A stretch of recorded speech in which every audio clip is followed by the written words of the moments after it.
हमारे नए वीडियो आपको लगातार मिलते रहें।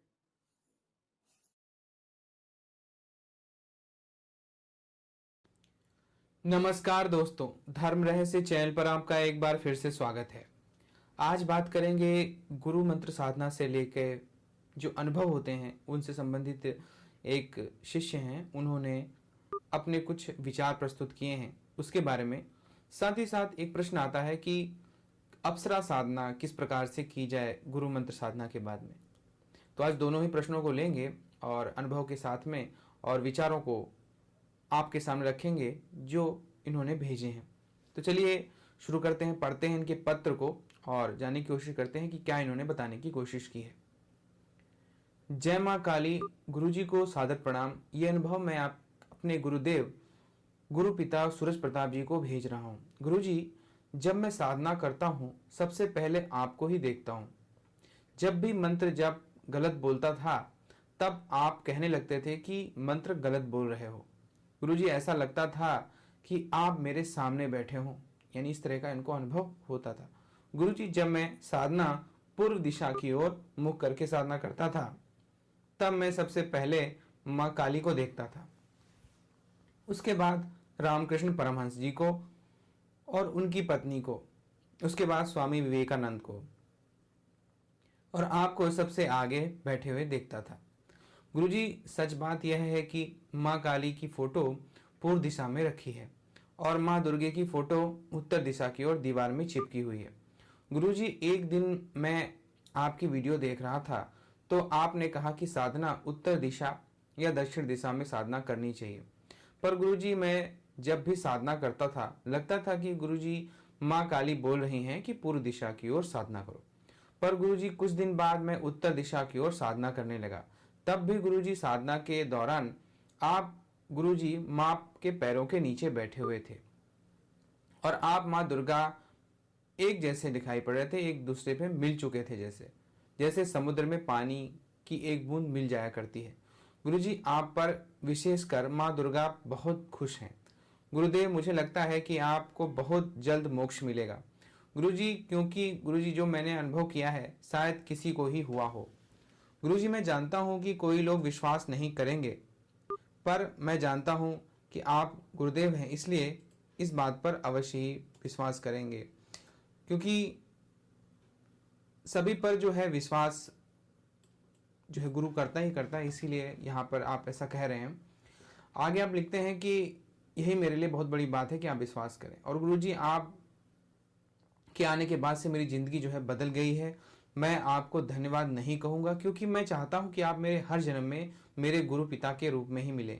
यही मेरे लिए सबसे बड़ी बात होगी। और गुरुजी, आपकी श्री दुर्गा सप्तशती की पुस्तक कब तक आएगी? क्या गुरुजी वह 2 भागों में होगी? गुरुजी, आपसे एक बार मिलना चाहता हूँ, आपको छू कर आशीर्वाद भी लेना चाहता हूँ। गुरुजी को सादर प्रणाम। आपका शिष्य रोहित कुमार। तो रोहित जी पहले से मैं जानता हूँ काफ़ी कुछ जो है श्रद्धा रखते हैं और उन्होंने पहले भी बहुत ऐसे काम किए हैं जो जिसकी वजह से जो है उनके श्रद्धा प्रकट होती है कि वो निश्चित रूप से गुरु भक्ति पर पूरी तरह से ध्यान देते हैं। रही बात माता से संबंध में मेरी, तो ये आपको अगर अनुभव हुआ है कि माँ और मैं अटूट हैं, एक जैसे ही हैं, या मैं उनका अंश हूँ, तो ये मेरे लिए सौभाग्य की बात है क्योंकि मैं भी ऐसा ही सोचता हूँ। और कोई भी गुरु, क्योंकि उनकी भी जो इष्ट होते हैं, चाहे वो कोई भी गुरु हो, वो अपने जो इष्ट होते हैं उनसे अपने आप को अलग करके नहीं देखते हैं, उन्हीं में मिल जाना चाहते हैं। जैसे कि आपने बताया कि समुद्र में जो है बूंद जब पानी की गिरती है तो वो समुद्र ही बन जाती है, ठीक वैसे ही हाल है। और ये सिर्फ गुरु पे ही लागू नहीं होता बल्कि शिष्यों पे भी लागू होता है। शिष्य वो भी वही धुरी है, जैसे पानी की बहुत सारी बूंदी आकाश में इकट्ठा हो जाती है और फिर से जाकर के जब वो समुद्र में मिलती है, क्योंकि उसको मिलना ही है, उसी समुद्र से वो जन्म लेती है, कहीं जाकर के बरसती है और वही पानी धीरे धीरे नदियों तालाबों से होता हुआ अंततः फिर से उसी समुद्र में आ जाता है। संसार का जो जीवन चक्र है वो भी इसी तरह से चलता है। हम जहाँ से उत्पन्न हुए हैं आखिर हमको मिलना उसी जगह है, लेकिन हम अपने आप को भटका के भिन्न भिन्न रूपों में अपने कर्मों को करते हुए भिन्न भिन्न प्रकार के आकार और स्वरूप धारण कर लेते हैं। जैसे कि वर्षा, जब समुद्र गर्म होता है तो वो भाप बनता है और उससे बादल बनते हैं, वो बादल जाकर के अगर हिमालय में बरस जाए और किसी बर्फ के रूप में वो इकट्ठा हो जाए, फिर वही बर्फ जब ठंडी होती है वो पानी के रूप में धीरे धीरे करके जब वो बदलने लगती है गर्म होकर के, वो बहती है, फिर वो नदी बनती है। वो नदी होते चलते किसी तरह गंगा नदी जैसे स्वरूप में धारण कर लेती है और वो गंगा नदी भिन्न भिन्न घाटों से होते हुए पता नहीं कितनों को पानी पिलाती है, कितनों की सींचती है, कितने बड़े मैदानी भाग को वहाँ पे फसल उत्पन्न करती है, बहुत सी चीज़ें करती हुई वही पानी भिन्न भिन्न रूपों में बदलता हुआ, भिन्न भिन्न दिशाओं में भिन्न भिन्न चीज़ों को करता हुआ अंत तो गत्वा बंगाल की खाड़ी यानी फिर से समुद्र में गिर जाता है। इसी तरह हमारे जीवन भी है। हम जहाँ से अलग हुए हैं, जहाँ हमारा हमारा अस्तित्व है, वहाँ से हम चलते चलते आज मनुष्य के रूप में इस दुनिया में आकर के अपनी जीवन की लीला को चला रहे हैं और भिन्न भिन्न रूप और स्वरूपों को धारण करते हुए चल रहे हैं। भिन्न भिन्न प्रकार के अपनी कार्यशैली कर रहे हैं। जिंदगी में जो चीज़ सामने दिख रही है, जो मिल रहा है, उसी अनुसार अपने कर्म कर रहे हैं। लेकिन वास्तविकता हमारी यही है कि हमारा अस्तित्व वही है जहाँ से हम लोग चले थे। यही जीवन की वास्तविकता है, यही जीवन का वास्तविक रहस्य है। तो इसलिए अगर आप ये चाहते हैं तो ये आपकी बहुत ही अच्छी सोच है और बार बार आप ये सोचते हो कि ईश्वर की ओर अगर बढ़ा जाए तो निश्चित रूप से मुक्ति का द्वार तो अपने आप खुल ही जाता है। अगर कोई कमी भी रह जाती है हमारी ज़िंदगी में, हम किसी माया में फंस जाते हैं, किसी प्रकार के विशेष संदर्भों में फंसे रह जाते हैं, तो भी हमारी मुक्ति अवश्य होती है, क्योंकि हमने एक लक्ष्य पकड़ के रखा हुआ है। इसीलिए कहते हैं गुरु को अवश्य ही करना चाहिए, ताकि अगर हम भटक भी जाएं तो भी वो पकड़ के हमें फिर से उस रास्ते पर लेके आ जाए। तो आपकी श्रद्धा ही आपको मुक्ति का द्वार दिखाती है। और अगर आप ये सोचते हैं कि मुझे मुक्ति मिलेगी, तो अवश्य ही निश्चित रूप से आपको भी मुक्ति मिलेगी। यही वास्तविकता है, यही सच है। तो इसका विशेष धन्यवाद अगर आप मेरे बारे में ऐसा सोचते हैं। और रही बात दुर्गा सप्तशती पुस्तक की, तो वो जल्दी ही आने वाली है और कुछ ही दिन उसमें रह गए हैं बस। वो ऑनलाइन उपलब्ध हो जाएगी। पार्ट 1 जो है मैंने लिखा हुआ है वो प्रकाशित हो रहा है।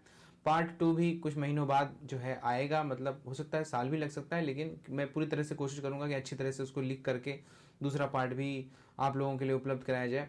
जितने भी शिष्य हैं वो सभी लोग दुर्गा सप्तशती की पुस्तक अवश्य रखें, उसको कंठस्थ कर लें और साथ साथ उसको जो है पढ़ते जरूर रहें। खास तौर से उसमें पराशक्ति का जो ज्ञान है माता का, वो जरूर ध्यान करें, उसका धारण करें, क्योंकि ये पूरी ज़िंदगी काम आपके आने वाला है और हर व्यक्ति ले सकता है। कोई ज़रूरी नहीं कि वो शिष्यता ली ही हो, वो भी ज़रूर उस पुस्तक को खरीदें। ऑनलाइन मिल जाएगी, आप अमेजोन में, फ्लिपकार्ट में और इस तरह के बहुत सारे प्लेटफॉर्म में वहाँ कहीं भी ऑर्डर कर सकते हैं और इस पुस्तक को मंगवा सकते हैं। ये बहुत ही अच्छी पुस्तक है और माँ की भक्ति पर लिखी गई काफ़ी अच्छी पुस्तक मैं स्वयं समझता हूँ उसको, क्योंकि माँ के जो स्वरूप है वास्तविकता में उसको पूरी तरह से कभी दर्शाया ही नहीं गया और उसी पर मैंने अपने कुछ शब्द लिखने की कोशिश की है इस पुस्तक के माध्यम से।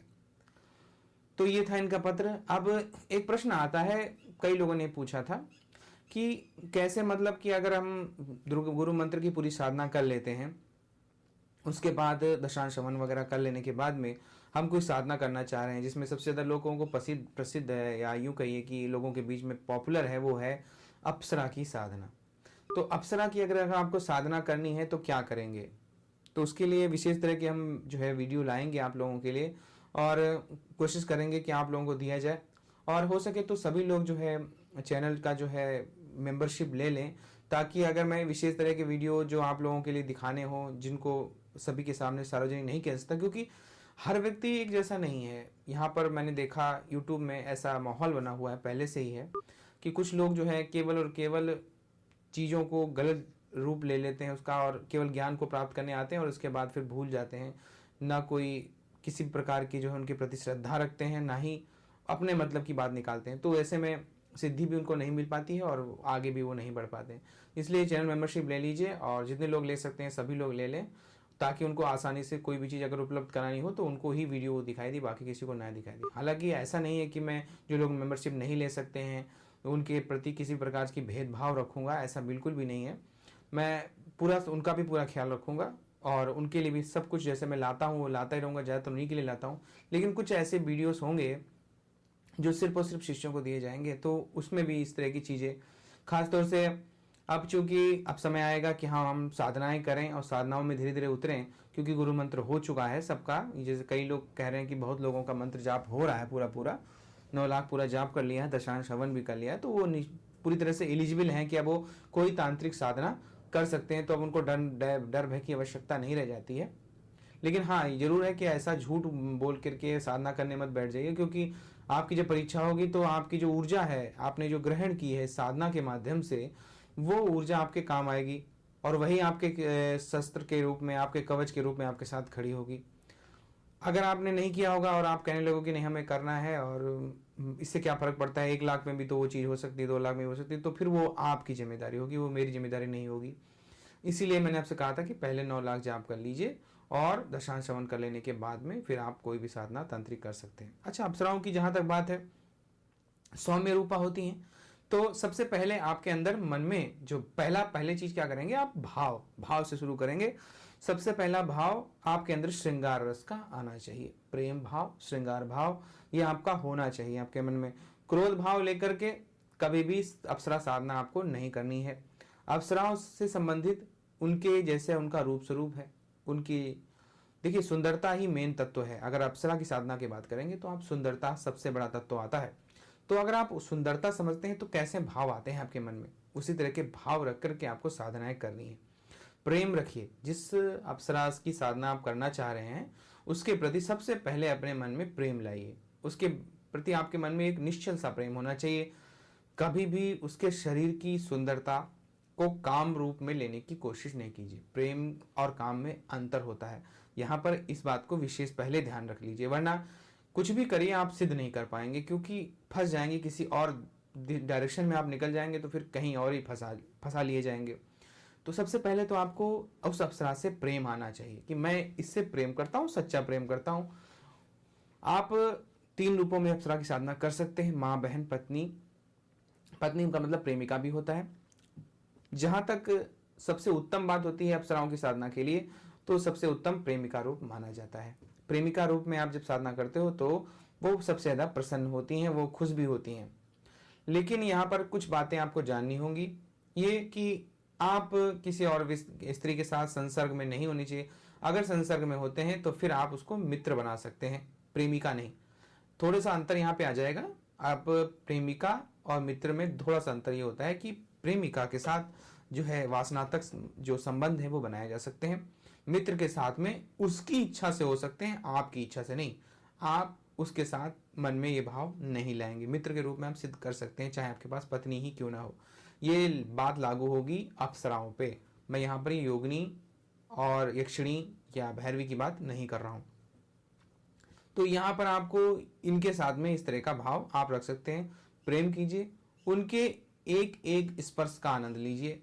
उनकी कोई अगर वो कोई हरकत करती हैं, कुछ ऐसा स्वभाव दिखाती हैं, तो उनकी बातों पर प्रसन्न होइए, तब वो आपके साथ पूरी तरह से जुड़ेंगी और आपको अच्छा लगेगा। तो सबसे पहले मैं यही चीज़ बताना चाहता था कि सबसे पहले आपके अंदर भाव आना चाहिए। साधना की बात तो बाद में आती है। तो सबसे पहले जब भी कोई साधना करें अप्सरा की, तो ये भाव लेके आए। तो ये थी छोटी सी जानकारी और पत्र मेरे बारे में और गुरु मंत्र के बारे में। तो अगर आप